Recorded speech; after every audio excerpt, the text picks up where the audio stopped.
Okay. Yeah, Saturn. How many people use Saturn? So few. This is good. This is actually good.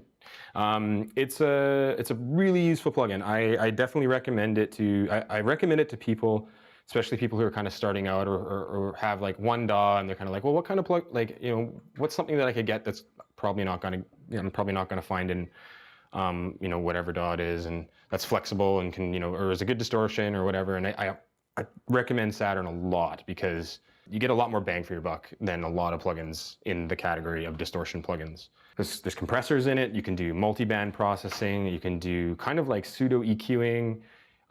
You can do mid-side separation and all sorts of stuff.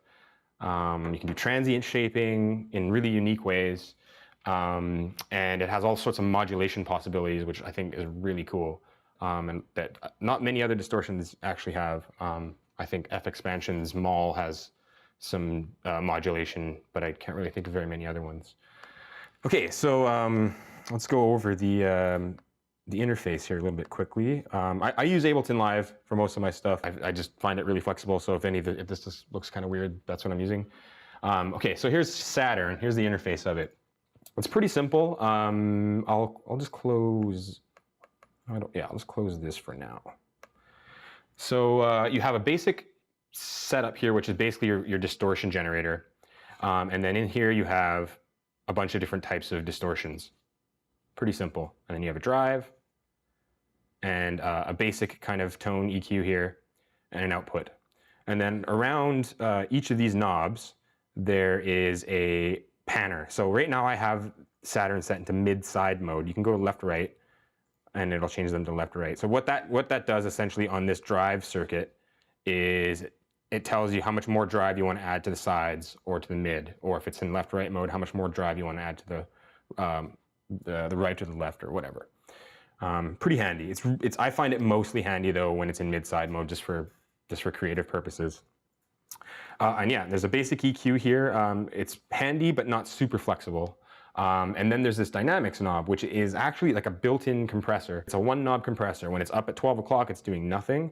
When it goes down below here, it's acting more as like an expander, so you'll kind of like perk up your transients a little bit more.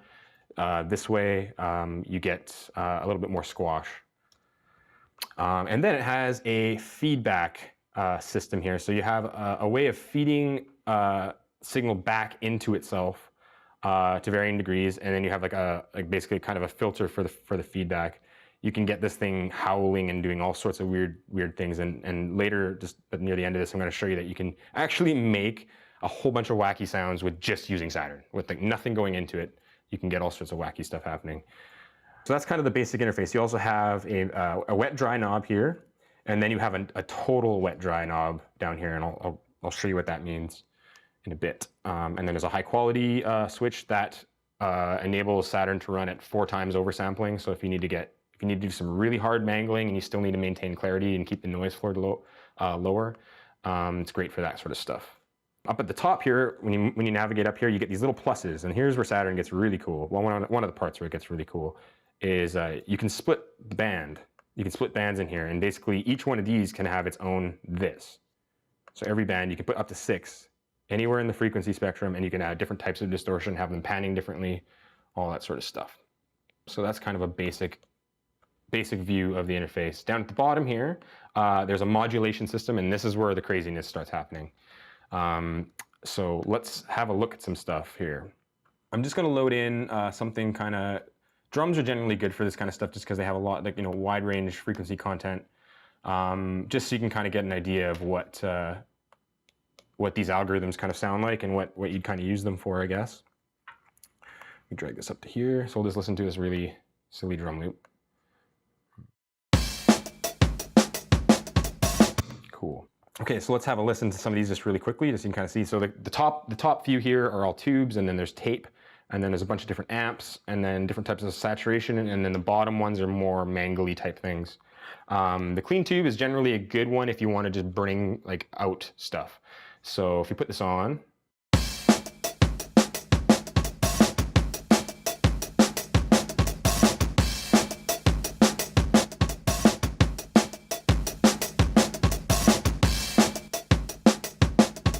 so you can see it's just kind of just brings out harmonics. It's very basic, kind of a very basic saturator enhancer. The warm tube will actually do like, it'll actually emulate older tubes that have kind of have a little bit more wear on them. And then when you drive it a bit more, you get a bit more audible distortion, and it kind of rolls off some of the top end. I guess I got to turn it on. That last one is really subtle. We'll go back to it.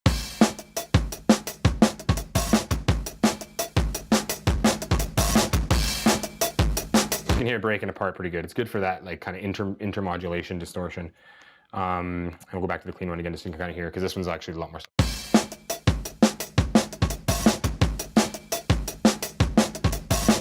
I like doing it like getting it up kind of high and then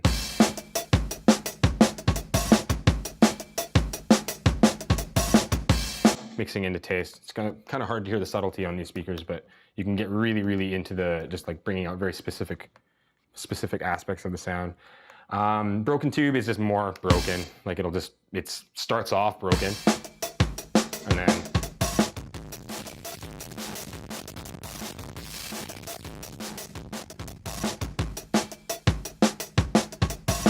okay. So for the first thing I'm going to show with this anyway is, yeah, it's cool that you can put that much distortion on something. You know, you can put a lot more, but say you like the effect that that this distortion's having.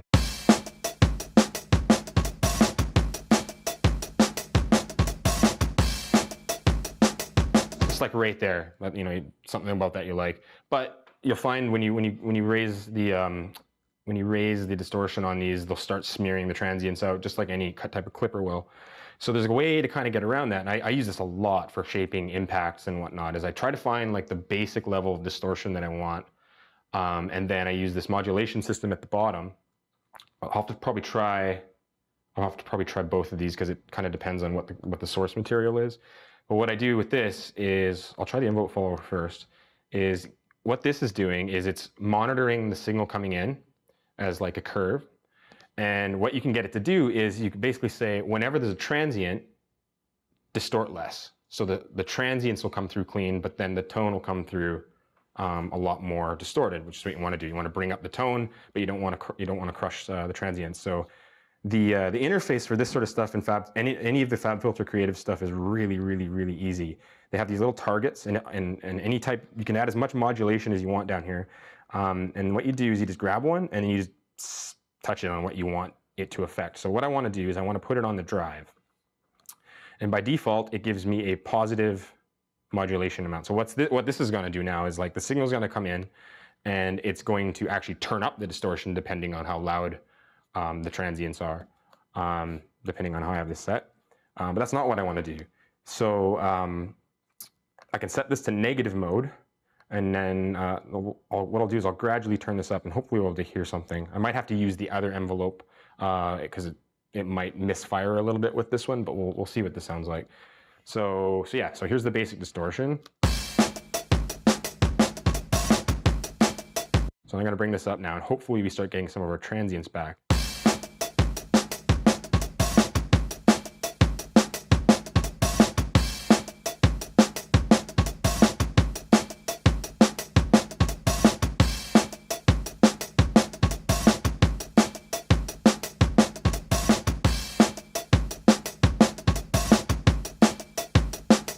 Sounds a little bit cleaner, just like right on the front edges of it. That's the envelope follower, so that's just basically taking all the audio coming in and just kind of applying a curve to it.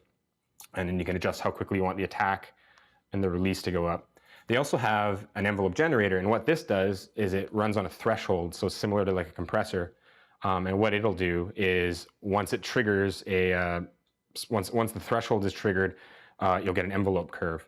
So you can do all sorts of crazy stuff with that. So like you can kind of see up here, what you'll notice is if the threshold isn't being crossed, this won't really do anything. But then as I bring it down, you'll start seeing this kind of light up.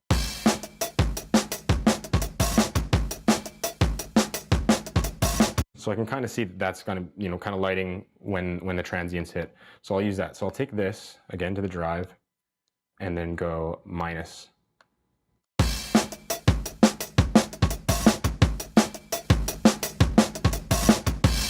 So I'm doing some pretty extreme distortion.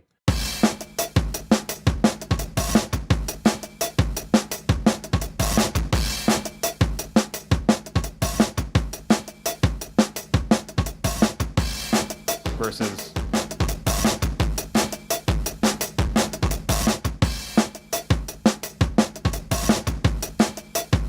it lets those transients poke through cleaner, a little bit cleaner. It's really handy. I've for impacts and any type of stuff like that where I need that crunch, it works good. But where this kind of starts getting even crazier is you have this. Let's take this envelope follower again.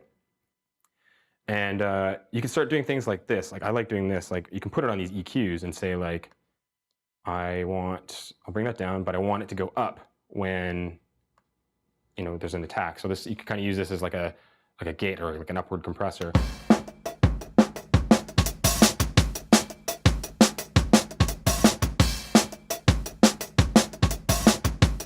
I'll use the envelope again too, just because it's a little bit more predictable in this case. I figured like a distorted drum break would be great for this. Oops.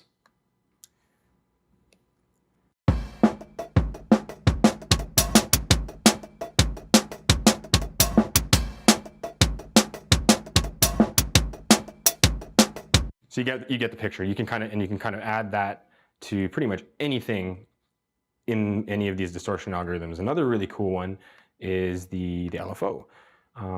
You get an LFO, and you can kind of get Saturn doing all sorts of other stuff. You can turn it into a tremolo. You can turn it into an auto panner with this, and I'll demonstrate that with something a little bit more like sustained here.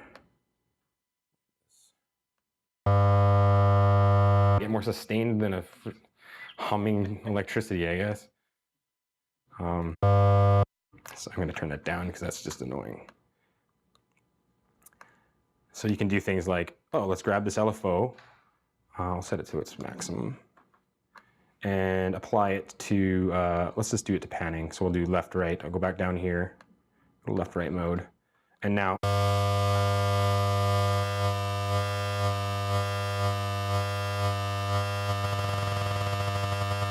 so you have, you know, if you just wanted to use this plugin as an auto panner, you could use it as an auto panner.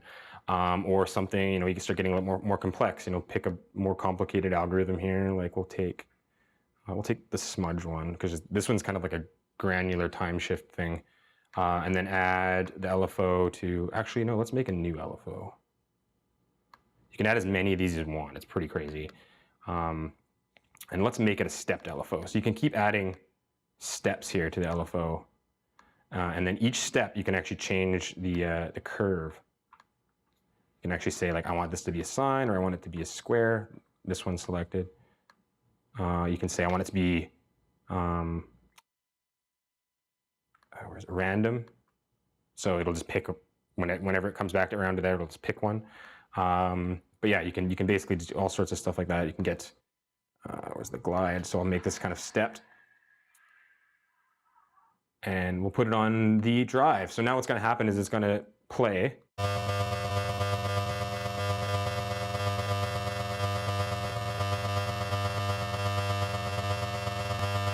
So this distortion, like, you can't really hear it. It's like smearing the sound out. I'll pick a different one.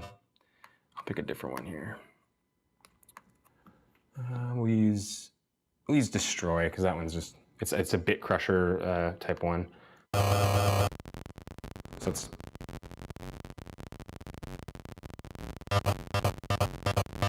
kind of following that.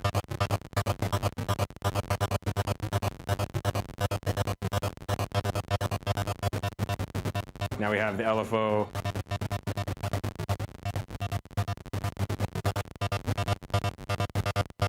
So you can get these like really rhythmic kind of sequences out of it, and this can be applied anywhere. It can be applied to the filters or whatever.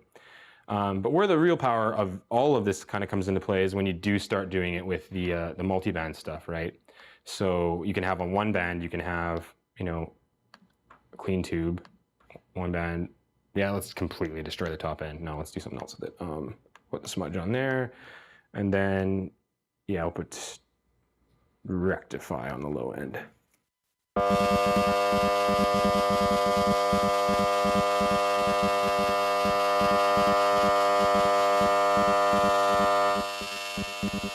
So what you can do now is you can go, I want to put the LFO on the cutoff. So now the LFO is going to sweep around like where that's actually happening.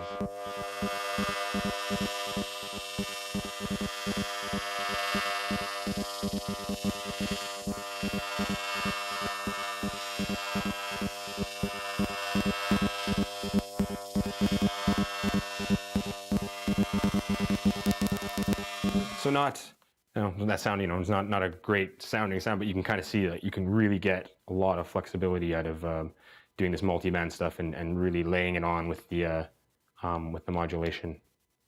This is kind of an extreme example of something that I did with Saturn in Ableton. You could probably do it in another DAW, but it works really well with these racks. I built a Transient Shaper that works really well. So I built this Transient Shaper. What it does is, if any of you know Ableton, there's ways to basically make parallel channel strips inside of a rack, so you don't have to use multiple channels. And what this does is it has the dry signal coming through, and then there's an instance of Saturn here which does all that crazy modulation. And what it does is it picks out the transients, and then allows you to tell how long you want the transient to last. But it also lets you distort them and do all sorts of stuff. So it's a really cool way of just like getting punch out of almost anything that doesn't have that much punch. Do this. So now what I can do is I can solo just the transient and bring it up.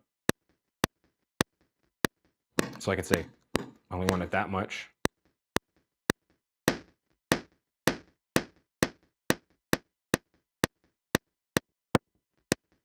I can say how much drive I want it. And these macros, they're controlling all this other stuff inside of Saturn. I could do phasers, and then I have this sharpen, which is kind of like exponentially sharpens the envelope follower.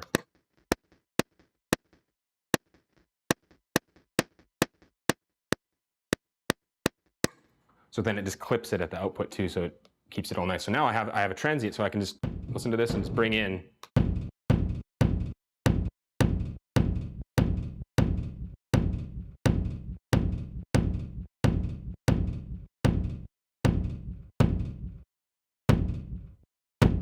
Whatever kind of transient I want, you can really shape it a lot. It's probably not the best example sound to use it on, but you get the idea. It's nice to be able to isolate the transient and then distort it and do something else completely different with it, rather than just like a lot of the transient shapers will just boost the volume and then clip it or something like that. So it's kind of it gives a little bit more flexibility. Is that time? That's time. Okay. That was awesome. So yeah, questions about Saturn. Thanks.